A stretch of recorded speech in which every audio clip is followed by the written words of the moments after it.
Welcome back to Animal Crossing New Horizons. I'm dear darling. Shall we see what's going on our lovely island of Fawnhallow today?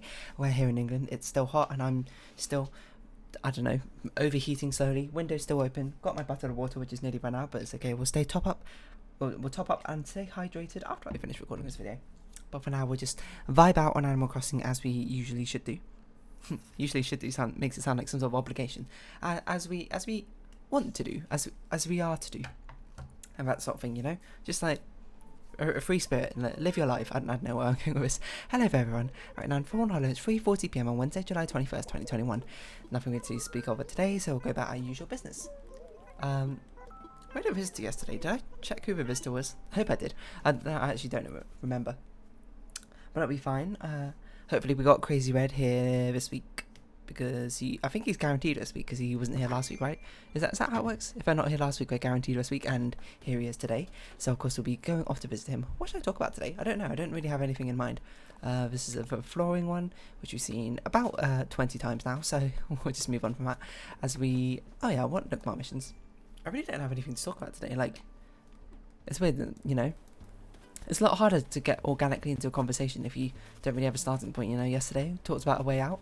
It was a cool game, but you know, it's not like I've played a game since then. I mean, the new Genshin Impact update is out for Inazuma. I've been playing a little bit of that here and there. Haven't played it all the way through, so no spoilers. Not, but I'd expected most people to give me spoilers. I can't imagine there's a big overlap between the Genshin and the Animal Crossing community, but what do I know?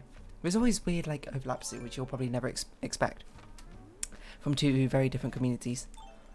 One of them I remember was when I used to follow a My Little Pony subreddit for April Fool's one day. They switched it with a squared circle subreddit, which was, I believe, like a wrestling subreddit. So now there's some overlap between those two communities in certain aspects or something. I don't know, maybe when you get exposed to things in that sort of way, you just be like, ooh, isn't this a fun little ditty to look into, you know? Sorry, I forgot to bring up the wiki, so I'm going to have a quick look here. Let's see if I can remember. This one looks fake because it doesn't have artichoke.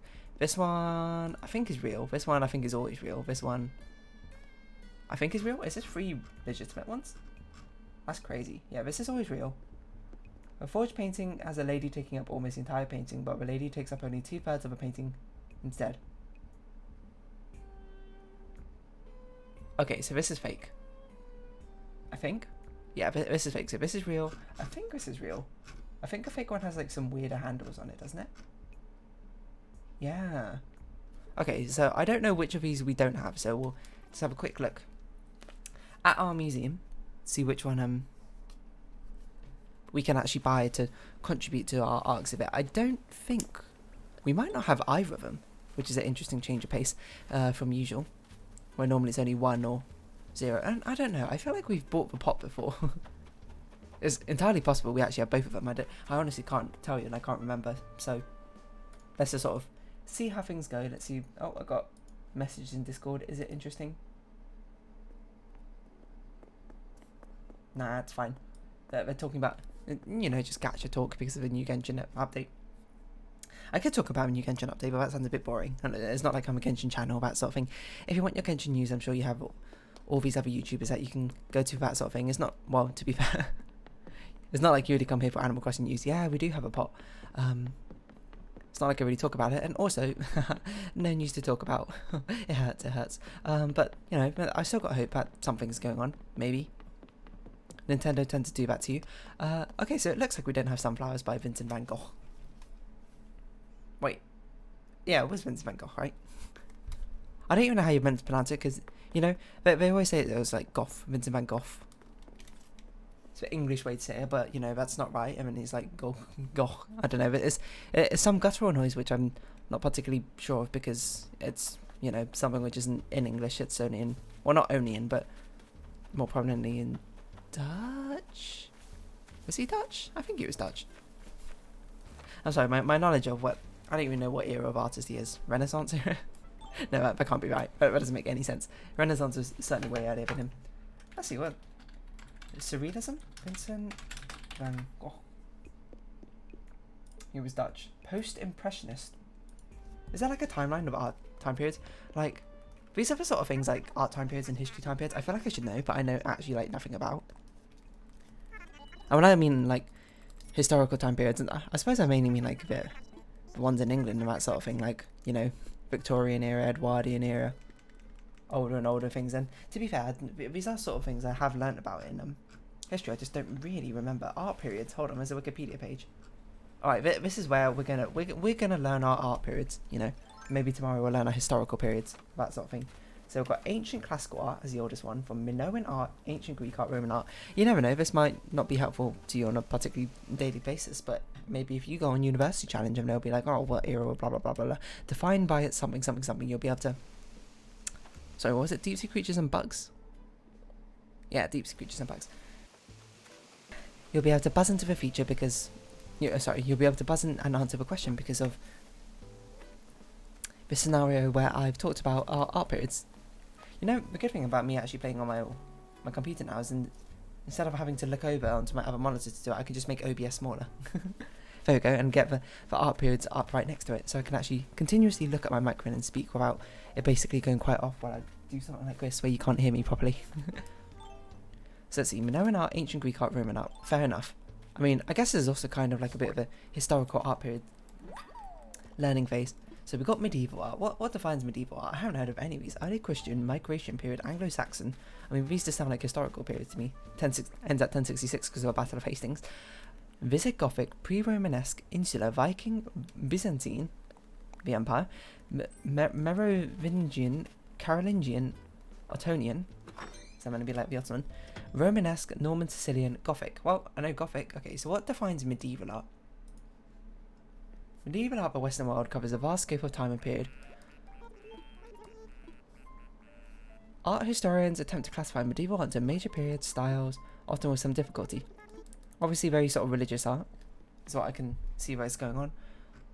Let's see, what I want to see, like, defining features. Which I never have an art history lesson here. Byzantine art. Byzantine, right? That sounds right. Insular art. The influence of Islamic art. Pre-Romanesque. Perhaps Wikipedia was probably not the most like bite-sized ways to actually consume this information, you know. I feel like I'm trying to like write an art history essay and I'm just like browsing through Wikipedia and just like copy pasting, rewording that sort of thing into my essay. Not that I particularly recommend that's what you do for your essay, you know. The whole point of it is you're meant to like look at it and understand the information and then rewrite it in words in a way that you understand so you properly learn it. But you know, I'm not gonna lie, that especially in primary school when it was about researching and writing like little projects and things about these sort of things, I might have just copied and pasted some some projects here and there. Do I recommend it? No, that's plagiarism, you know. Do your own work. But you know, I'm like 6. Like what sort of original thoughts do you think I'm going to come up with and conclusions from reading stuff? I'm literally just going to parrot things word for word. You might be like, why are you being told to write essays or something when you're 6? Okay, it wasn't really an essay. I also wasn't 6. I was probably more like 9. What do you think? That sounds about right. You're 4 or 5-ish? For some reason I remember this. It was I had to not write a project, like write a page or something on like Victorian chips or something. Yeah, was it? No, that doesn't make sense. Roman, ancient Roman chips. I can't remember. But the thing is, there wasn't too much information about it was digestible and easy to understand for like a child. But there was this like primary school website, which for some reason I feel like it's called like W3J Schools or something. Hold on. Is it still W3J Schools? No, this is a Python programming thing. Okay, it was like something school, which was a website, which was like I think it was just it's like a primary school, and they just had a load of pages on the website, just being like, oh, this is, I guess we're talking about homework assignments and essay writing now, which is, to be fair, a lot more interesting than art history because I know nothing about art history, but I can tell you about my essay things. I can't remember, it was something schools, and I think it was a primary school name, and it basically just had a load of information on the site just telling you stuff about things, and including like these like Roman warships or whatever, and literally everyone in my class just took the information from there, copied and pasted it, and just like gave it into the teacher. And I can't imagine how annoying it is for a primary school teacher to be like, oh, do your own research and homework and that sort of thing, and then just she gets the same 4 paragraphs copied and pasted, submitted by every single student over and over again, just each one slightly different because they chose a different word art to format their title with, which you might ask, which one did I choose? Probably the rainbow one, I don't remember. But also you got to think of it from like the 9-year-old perspective, being like, I don't understand what this means or how to draw information from this, nor have you really been taught how to write essays or that sort of thing. So it's like, oh, write an essay or a writing project about this sort of thing. We're going to copy paste. We haven't really been told about plagiarism and all that sort of thing yet. We're young. It's not been drilled into our heads what a bad idea it is, and, you know, both morally and legally, and just don't do it sort of fashions, to just like copy someone else's work and then claim it as your own. I mean, obviously the stakes are not particularly high when it's just like some like year fives and school projects or that sort of thing, but still, like, you know, you just spend a little bit of conversation being like, what you're meant to do is read information and type it out in your own words and how you understand it, and that's how you learn. So I guess it's more like plagiarism projects or that sort of thing. Obviously plagiarism, not something, because I remember once I gave it in, the teacher, she was very nice about it when she marked it. I don't know if she was so nice to everyone else, whatever, but, you know, I was a good student, so obviously her words were much kinder, probably. But she, like, ticked it. It was like, good information. Next time try rewriting the stuff in your own words, and rather than just copy pasting it or that sort of thing. And then, you know, that stuck in my mind, because I was just like, you know what, that's a good point, teacher. That's a good point, miss, as we would say in much more British parlance. Probably shouldn't just be like copy pasting this sort of information. So that's not really something I did so much anymore, or not so much anymore. I mean, I didn't do it anymore, to the best of my abilities, you know. I remember we had like this year 11 project where we had to make a book. It's not like a book report, but like this, like a fun book about Victorian history and that sort of thing. And I made like a huge one, but the thing is, I had a load of topics which there wasn't too much detail about, because I remember one of my it was like a 36-page book or something, and she basically expected you to fill in like 10, but me being the overachiever was like, okay, clearly I'm going to try and fill in all 36 of these books, all 36 of these pages and that sort of thing, which did not recommend. I didn't even get full marks for the book report in the end, which is strange. And I remember it's because only one person got like the highest grade, and it's because she drew like a picture of like Queen Victoria or something, stuck at the back. Was it a good drawing for her age? Yeah, probably. Yeah, I mean, I would say probably. I don't remember it that well, but yeah, it was. But, you know, she didn't also do like multiple hours of research into thing. Again, my research wasn't really research, but to be fair, it's not like I needed high grades all the time.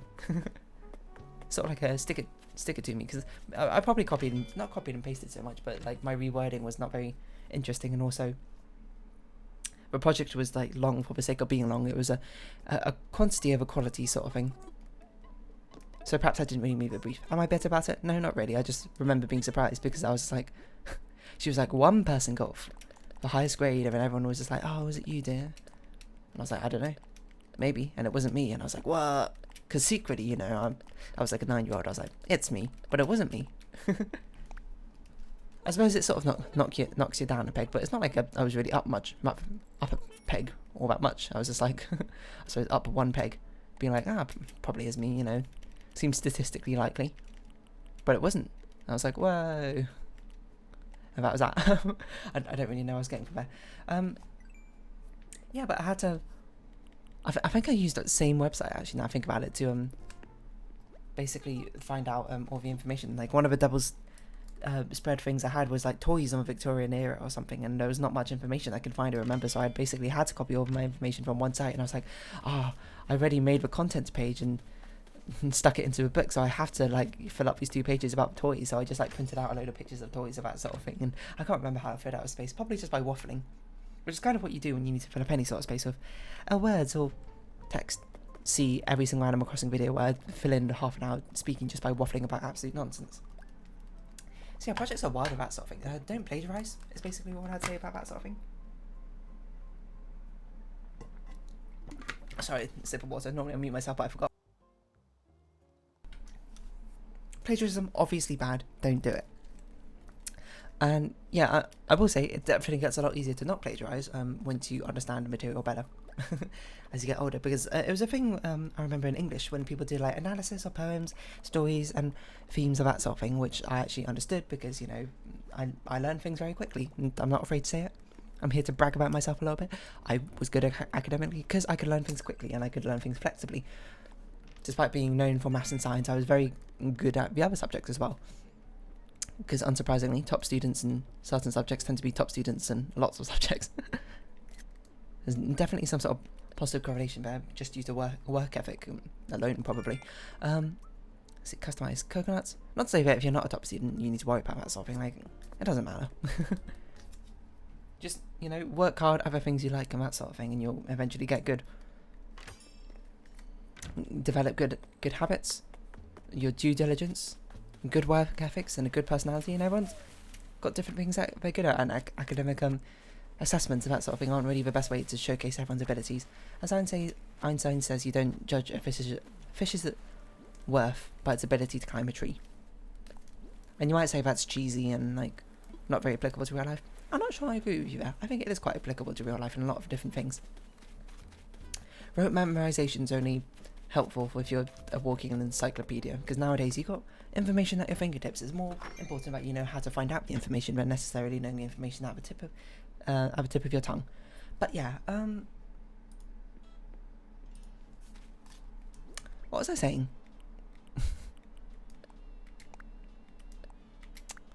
Something about plagiarism. Oh yeah, it gets easier when you understand the information better, because I remember things like people use like Spark Notes or whatever a lot on English essays for like imagery and that sort of thing, analysis about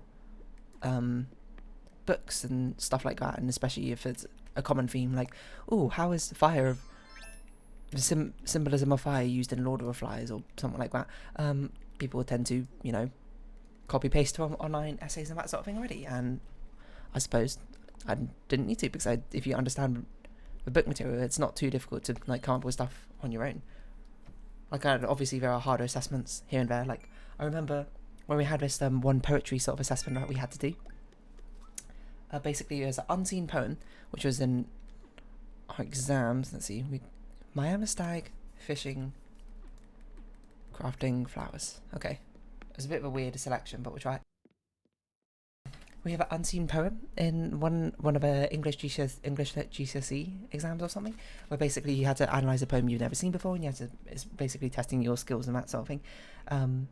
But often it's kind of difficult, because one of the practice ones we did was about like marriage, and it was a poem all about marriage and that sort of thing, and like what it's like to be in a relationship and supportive and that sort of thing. And bearing in mind we're like year 9, very few of us even have any love life experience, and the ones of us which do, you know, as an adult you might look at it and be like, oh, it's just childish teenage love, which I feel like is a bit invalidating and a bit patronising. But I also understand the sentiment where it's coming from, that your understanding of life is only so much as a teenager and that sort of thing, which is completely fine, because that's just, you know, you have to be in that stage before you can learn more.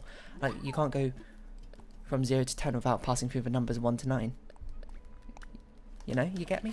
Anyway, but I remember, because I was really struggling with it, because I was like, I don't know what to write about. Like, I can assume these are like positive emotions, because I remember there was a thing about like supporting the ceiling, and then taking a break, or they come up and they'll support it for you so you can take a break, and it was all about that sort of thing. But you know, in these sort of assessments, they want to make parallels to real life connection, and you know, the only connection you can make it to really is marriage, because that's what it's about. And I was like, I mean, obviously I don't know what marriage is like.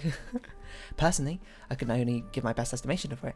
And I remember the entire class like really struggled with this entire poem, and it was like the lowest average scores or something. Like I only like got an A or something instead of A star for that particular section, which is, you know, you might say that's pretty good, and I'm like, yeah, you're not wrong. In the grand scheme of things, it's pretty good, but for my own personal standards, it was obviously not up to par what I felt like I was capable of. And I remember the teacher asking me like, why did everyone struggle with this so much? And then like, I remember this kid who sat next to me, he had a bit of a reputation. He's not really a troublemaker, but he was sort of just like really nonchalant, uncaring, like, you know, apathetic teenager about that sort of thing. He was actually really good at history from my care, but I suppose he was like one of the bad kids or something, who like didn't pay attention as much in class and that sort of thing. But he was actually pretty clever, I thought.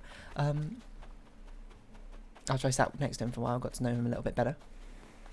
But he like put it into words at a better point. It was just like, it was difficult to relate to, because, you know, it was about marriage, and, you know, there's nothing that we can really draw upon. And then our teacher I don't think she responded in the best way necessarily. She got a little bit annoyed by that, being like, you're going to have to face like potentially any sort of thing, so you're going to have to be able to deal with it. Because in the exam, what if you get another situation which you don't know how to like relate to or understand, which is fair, valid point, but you know, you probably could have not phrased it in such an annoyed way as if it was like an unreasonable reason. Like, you asked for a reason of why we found it difficult. That was the reason we found it difficult. It's not like we're trying to excuse ourselves. We're just trying to explain. It's kind of difficult to write about marriage if you don't know anything about marriage as a kid. And anyway, I guess it did kind of end up happening, because I remember now English GCSE, our poem was a poem about a loss. It was about the perspective of a son talking about his father, doing all these weird little things. Now that his wife, aka the poet's mother, has passed away, things like he still brings out both shoes out, 2 pairs of shoes out the doorstep, one for him and one for his wife. He like refuses to. No, I can't remember. It was small things like that. Like, always sets out a plate on the dinner table, and it was basically from a poet's angle, being like, isn't it strange how you do these sort of things? I can understand that she's gone and that it's sad, but you know, doing these things don't bring her back. And then it switches it at the end, where it's revealed that actually now the poet's father has passed away, and that the poet themselves are doing exactly the same things. Like, sometimes that I can't remember, it was something about like he would call the poet's father's mobile number even though he knows he will never pick up, something like that. Which, by the way, I completely missed the fact that the poet's father died in my actual examination, so I don't know how I got an A star in the end, but I guess my analysis was just that good. Somehow.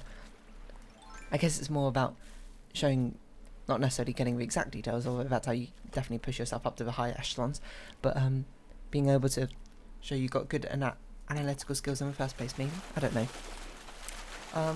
So I guess that was something which I couldn't relate to. I know it's something a bit more relatable than to some kids compared to a wedding, about the loss of someone important in their lives, which I don't mean to disparage all.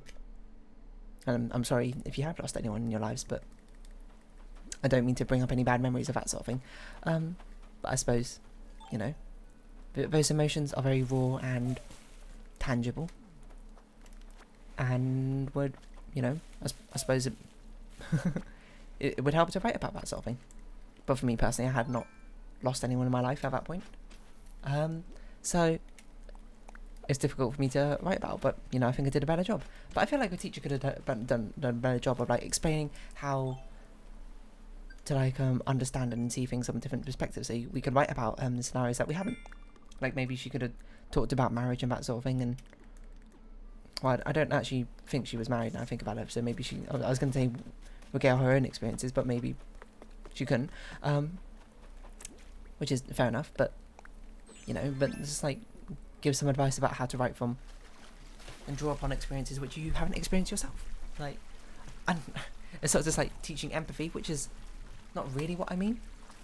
It's not so much a sense of teaching empathy, but more like teaching a deeper understanding of empathy, more than just the surface level of these sort of feelings. More like what things are unique to it, which a different perspective, showing perspectives, you know, that sort of thing. But oh well, in the end I got the A star, so who really matters? And plus that teacher did a big mistake in not teaching us either of the poems that were on either of the 2 poems which are the choices for the poetry exam, which was quite difficult for the students who decided not to study the 2 poems out of class. But yeah, that was a cool poem. I remember that unseen poem as well was a poem that another class I actually studied, just like as practice for unseen poetry. So props to that teacher for guessing correctly what poem would appear. It's freaking awesome. I don't use the word freaking lightly, you know. I don't swear, and I don't even sense a swear. You sense swear words most of the time. Well, in these episodes about sort of thing, but I can't imagine that the satisfaction as a teacher you must feel would be like, okay, I feel like this poem might come up in the examination because, you know, there's a sort of trend, it feels like a perfect way to analyse it, so let's analyse it in class, and when it comes up, and you have afterwards, teacher, the poem you chose, it came up. I would be so smug as a teacher, I'd be like, I'm the best teacher. I don't actually know how good she was as a teacher, because I never actually spoke to her, to be fair, but, you know, she can't be that bad a teacher. She guessed what the unseen poems. I wish I could remember it. I feel like I talk about poetry far too much for for someone who basically didn't study it out of GCSE. I just think poems are cool. All right. I guess I just think art is cool in general, and poetry is just one of them. I also think is cool. Let me think about it. Poem, loss of father. Now I know you haven't popped out for milk. That's like one line I remember. Funeral poem. Poem. Now I know you haven't popped out for milk or something. The dark film. That doesn't seem right. Draft email. No, report from Texas. It was something about. What other sort of poems can I remember? Oh, sorry, lines, not poems. Oh, well, looks like we need to make another axe. I guess we'll go make one now. What lines can I remember from it? That's gonna be real difficult.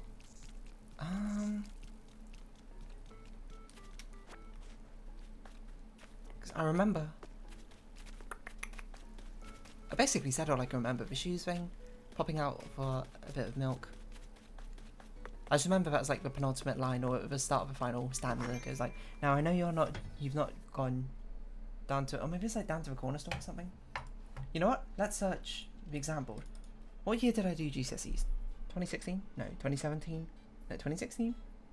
That was when I graduated. It's 2015? 2014. 2014 English Lit at Excel? Let's see, Pearson's at Excel. Not English language. English literature, please. Past paper. No, not qualifications. Past papers. Let's see if we can find it. I know this is like not important to you like at all, but to me. Understanding poetry, here we go, higher one. Unseen poem, A Bat is Born, no. It was definitely not this. Anthology poems. Relationships, Clash and Collisions. Somewhere, Anywhere, Taking a Stand. This doesn't seem right. Was it not 2014? I did it. Maybe it wasn't 2014. Maybe I did 2015.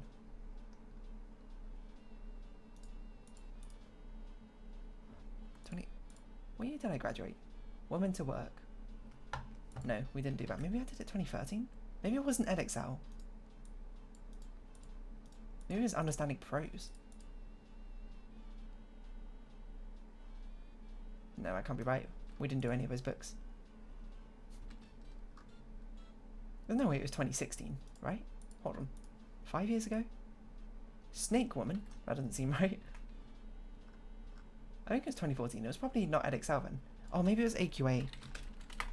So we've got a load of different English GCSE and, well, not just English GCSE, any sort of exam boards here in England. It was probably AQA. That seems reasonable.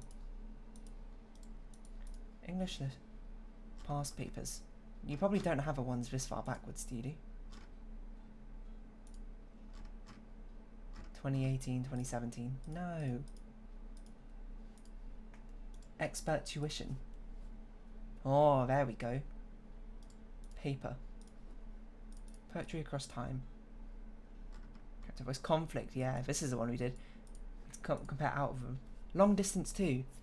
That's what it's called. Long Distance 2 by Tony Harrison. Let me give you a reading. Though my mother was already 2 years dead, Dad kept her slippers warming by the gas, put hot water bottles her side of her bed, and still went to renew her transport pass. Well, yeah, I guess you had to say this with an accent, which I unfortunately don't have. So I'm going to sort of ruin it. Hold on. And to actually pay attention to what things I get out here. You couldn't just drop in. You had to phone. He'd put you off an hour to give him time to clear away her things and look alone, as though his still raw love was such a crime. He couldn't risk my blight of disbelief, though sure that very soon he'd hear her key scraping the rusted lock and end his grief. He knew she just popped out to get the tea. I believe life ends with death, and that is all. You haven't both gone shopping, just the same. In my new black leather phone book, there's your name, and the disconnected number I still call. I actually just felt, I just got chills just by reading that somehow. And I don't know if that's due to the nostalgia from feeling like I'm back in the exam room again, or the actual emotional movement of that poetry, but there you go. There's Tony Harrison. How are the speaker and his father each affected by their loss? And how does a poet present their thoughts and feelings to the reader? How am I so dumb? It literally says in the paper, how is the speaker affected by his loss as well? How did I not realise that? How did I not realise the father also died? You know, exam time pressure. It gets you. It's difficult to operate under full capacity just like that. But yeah, I don't know. I don't know what I'm going to title this episode. And I'll have a think about that. But anyway, let's round this episode off here, shall we? So if you have been watching, thank you very much. It's been Animal Crossing New Horizons. I've been Dear Darling. Likes, comments, subscription, shares, greatly appreciated. Join the Dear Darling Discord down below. I hope we can see each other again. But for now, it's our farewell. So until next time, bye-bye for now.